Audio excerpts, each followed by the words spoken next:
क्योंकि देखिए किस तरह से खेसारी लाल यादव और महेंद्र सिंह धोनी कल रात को एक साथ मिलकर बातचीत कर रहे थे। हाँ, तो दोस्तों बहुत लोग बोलते हैं कि महेंद्र सिंह धोनी ने खेसारी लाल यादव को जानते भी नहीं होंगे, लेकिन देखिए किस तरह से महेंद्र सिंह धोनी और खेसारी लाल यादव एक साथ आकर किसी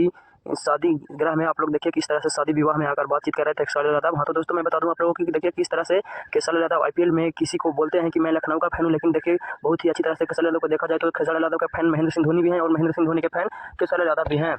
हाँ, तो दोस्तों देखिए किस तरह से बातचीत कर रहे थे। जब बहुत ही माना जाता है कि भारत देश का अच्छा त्यौहार होता है तो वो भी आईपीएल होता है। आईपीएल में हर सीजन में जब भी सीएसके का चाहे लखनऊ का मैच होता है तब भी खेसारी यादव को गाना बजाया जाता है, और गाना बजाया जाता है इसलिए क्योंकि खेसारी यादव को वहाँ पे प्यार और दुलार दिया जाता है। खेसारी यादव को भोजपुरी को प्यार और दुलार दिया जाता है, इस वजह से नहीं दिया जाता है क्योंकि भोजपुरी इंडस्ट्री के ट्रेनिंग स्टार कहे जाने वाले खेसारी यादव को बहुत ही जानने माने महेंद्र सिंह धोनी जो भारत देश के महान क्रिकेटर हैं वो भी सम्मान करते हैं खेसारी यादव को। और देखिए किस तरह से बोल रहे हैं कि खेसारी यादव एक बहुत ही अच्छी लड़का है, अच्छा लड़का है। मैं उनको मानता हूँ कि बहुत ही अच्छा होनहार लड़का है, क्योंकि सारे के लिए काम करता है, सिर्फ अपने लिए नहीं, वो सारे भारत देश और पूरा दुनिया के लिए काम करता है खेसारी यादव। देखिए किस तरह से बातचीत कर रहे थे, लाइव आकर भी बोल रहे थे।